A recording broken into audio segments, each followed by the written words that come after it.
ಇಟ್ಟಿರ್ತೀವಿ.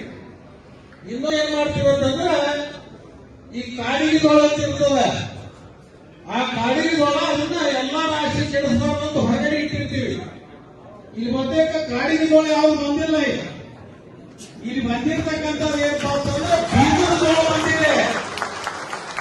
ಆ ಬೀಜದ ಜೋಳ ಒಂದು ಕಾಳನ್ನ ನಾವು ತುಂಬಿ ಒಳಗೆ ಹಾಕಿದ್ರ ಸಾವಿರಾರು ಕಾಳುಗಳನ್ನು ಹೊರಗೆ ತಗೊಂಡ್ ಬರ್ತಕ್ಕಂಥ ಶಕ್ತಿ ಆ ಬೀಜದ ಕಾಳಕ್ಕೆ ಇರ್ತದ.